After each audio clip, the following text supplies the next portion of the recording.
Hello smart learners, welcome to Vivek sir classes. और आज हम आपके लिए लेकर आए हैं क्लास 12 साइकोलॉजी का chapter number 4, that is psychological disorder. This is your psychology educator Akash Saluja. और आज हम वो वाला चैप्टर करने वाले हैं जिसकी मैक्सिमम वेटेज तो है ही सही, बट इस चैप्टर में बच्चों को होती है काफ़ी ज़्यादा कन्फ्यूजन, काफ़ी ज़्यादा डाउट्स रहते हैं कि कैसे इतने सारे चीज़ों को याद रखें। तो हम इसको आपके लिए सिंप्लीफाई करेंगे। प्लस हम हमारे चैनल पे चल रहा है रिवीजन सीरीज, जो कि आपके प्री बोर्ड एग्ज़ाम से पहले ओवर हो जाएगा। तो उसके लिए आपको करना क्या है? उसके लिए आपको हमारे साथ रहना है कनेक्टेड और कमेंट सेक्शंस में अपने डाउट्स, अपनी प्रॉब्लम्स को कमेंट कर देना है, ठीक है जी। But before we start our topic, let me tell you about the exciting offer that is going on our platform, that is our rapid fire crash course। हमारे यहाँ पे रैपिड फायर कैश कोर्स चल रहा है जो कि 50% of पे आप अवेल कर सकते हैं। डिटेल्स जो हैं वो डिस्क्रिप्शन में भी है, प्लस यहाँ पे नंबर आपके स्क्रीन पे फ्लैश हो रहे हैं। एक बारी इन नंबर्स को जो है नोट कर लीजिए और इन पे आप हमें मैसेज कर सकते हैं, व्हाट्सएप कर सकते हैं, कॉल कर सकते हैं डिटेल्स लेने के लिए। Okay, so without any delay we are about to start our topic, that is psychological disorders. Okay, so जैसा कि टर्म हमने सुना डिसऑर्डर, डिसऑर्डर का क्या मतलब हुआ? Which is out of order. Disorder means something that is out of order. अगर उसको हम ब्रेक करें, डिस मतलब something which is dysfunctional, order मतलब out of order. So disorder is out of order, ठीक है जी। और क्या टर्म यूज होती है डिसऑर्डर को एक्सप्लेन करने में? That is अबनॉर्मैलिटी। अब अबनॉर्मैलिटी कह लो, डिसऑर्डर कह लो, साइकोपैथोलॉजी कह लो, ये सारे क्या हैं? सिनोनिमस वर्ड्स हैं। आपके एग्जाम में, आपके पेपर में कुछ भी टर्मिनोलॉजी आएगी तो आपको घबराना नहीं है, सबका मतलब एक ही है, ठीक है जी। So, what is the concept of abnormality and how is abnormality evaluated on the basis of these 4 criteria, 4 features? Okay, so the word abnormality means something that is not normal, something which is not normal. Okay, it implies deviation from norms. कौन से norms वो हम आगे जानेंगे, ठीक है ना।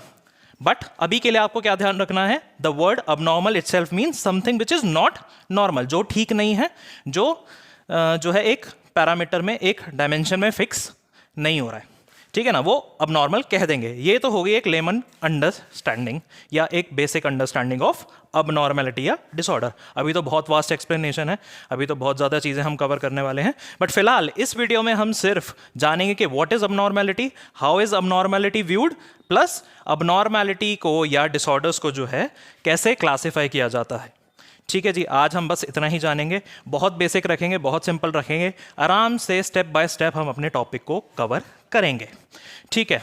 अब अबनॉर्मैलिटी के 4 पैरामीटर्स है, 4 फीचर्स है। अगर ये 4 फीचर्स प्रेजेंट है ना, तो हम किसी भी बिहेवियर को अबनॉर्मल या डिसऑर्डर कैटेगराइज कर सकते हैं, ठीक है जी। First is deviance. Deviance means, deviant मतलब एक चीज है, या मान लो this is the starting point, if something goes beyond it, या कोई यहां से चीज अलग हो रही है, मतलब डिविएट कर रही है, तो इसको हम बोलेंगे डिविएंस। कोई भी बिहेवियर जो नॉर्मल से या तो बहुत ज्यादा हो या तो बिल्कुल ही कम हो, नॉर्मल से बिल्कुल कम हो या बहुत ज्यादा हो, उस बिहेवियर को हम अबनॉर्मल या डिविएंट कहेंगे। So any behaviour that is different, extreme, unusual और बिजार।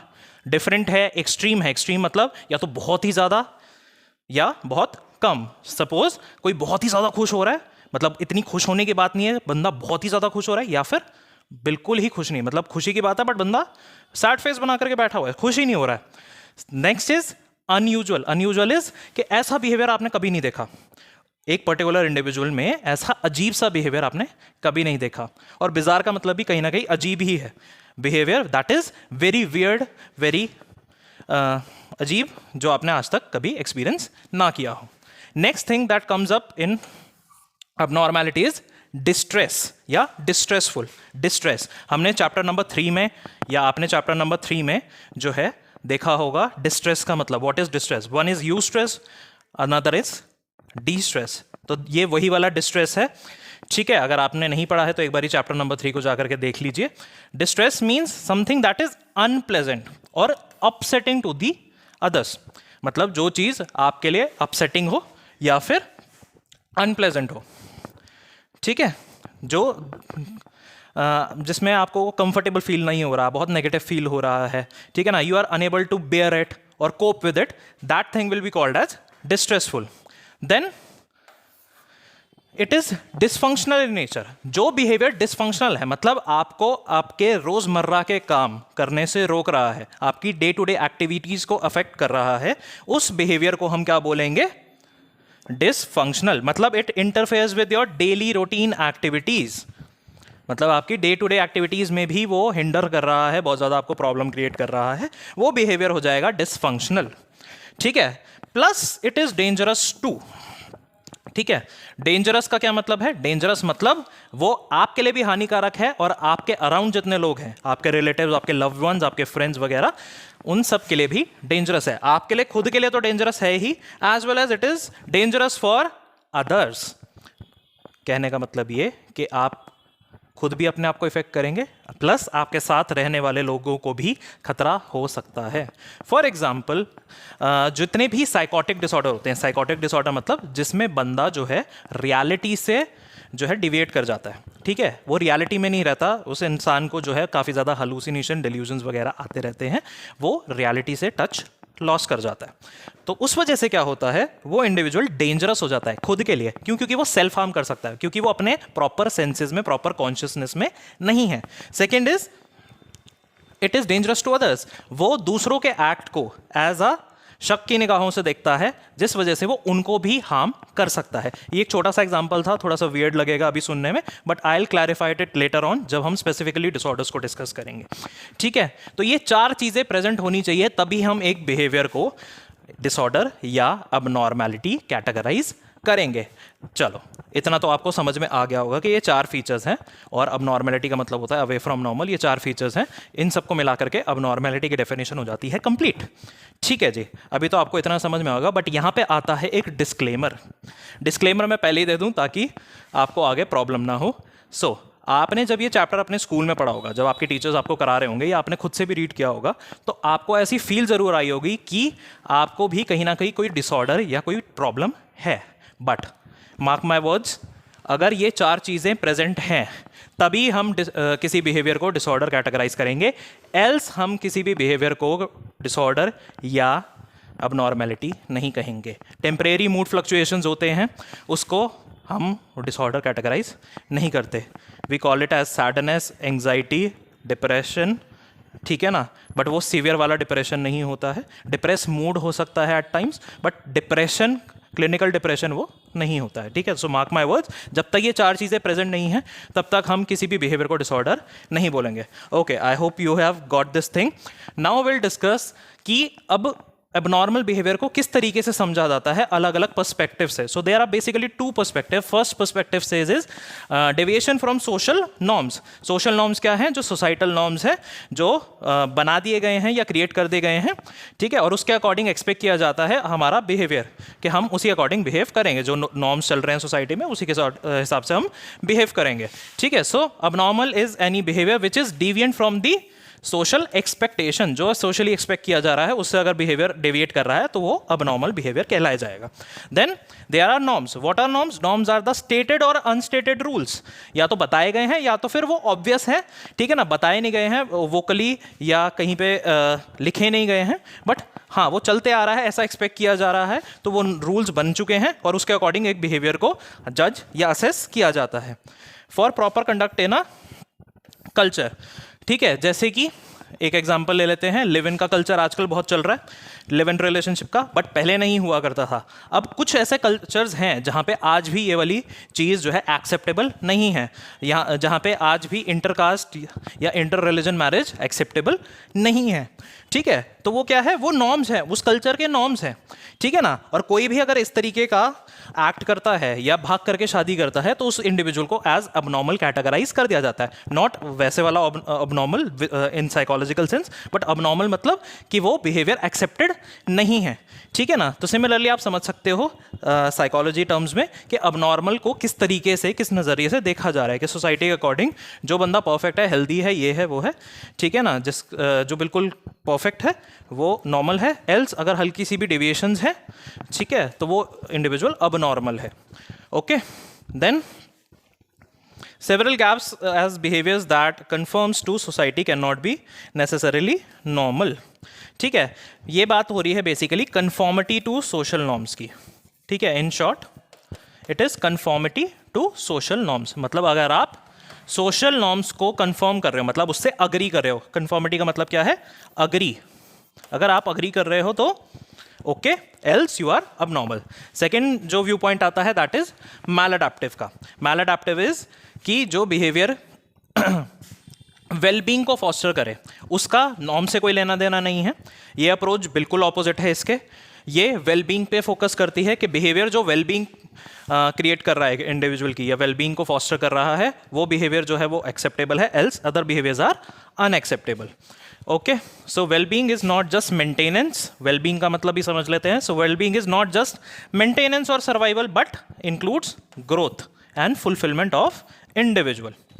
ओके, वेलबींग जो है वो क्या कर रही है? वो मेंटेनेंस या सर्वाइवल नहीं है कि मैं जिंदा हूं और मैं बस ठीक ठाक अपनी जिंदगी गुजार रहा हूं, नहीं। It involves growth and fulfilment of goals.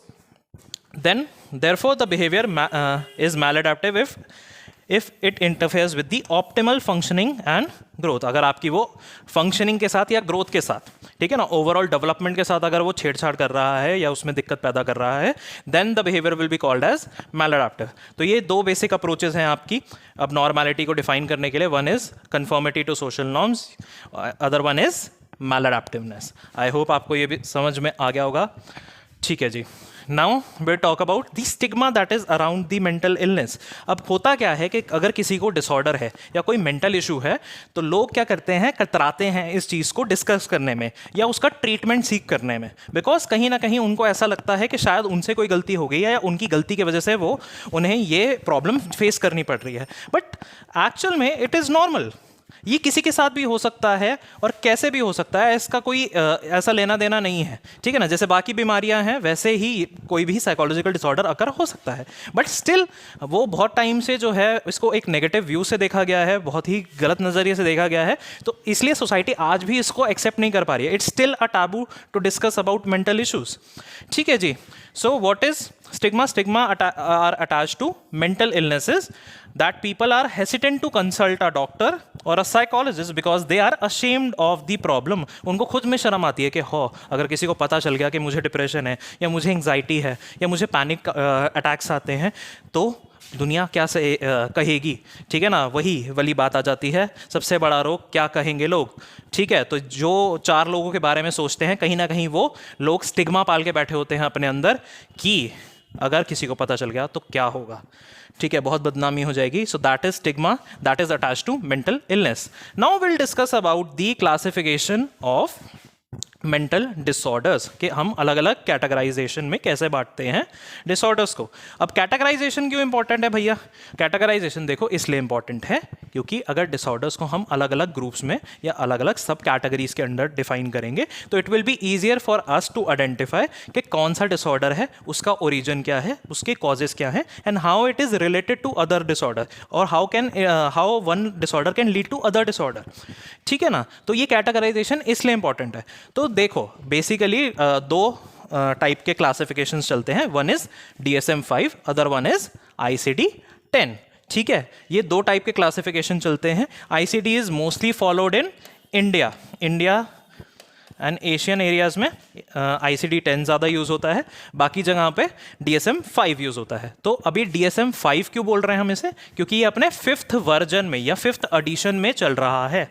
देखो बहुत सारे DSM के रिवीजन आ चुके हैं, ठीक है ना। जैसे पहले आया DSM, फिर DSM-1, फिर DSM-TR, उसका रिवीजन आया। ऐसे करते करते करते हम पहुंच गए DSM-5 पे। तो अभी करंटली DSM-5 का जो है वर्जन चल रहा है।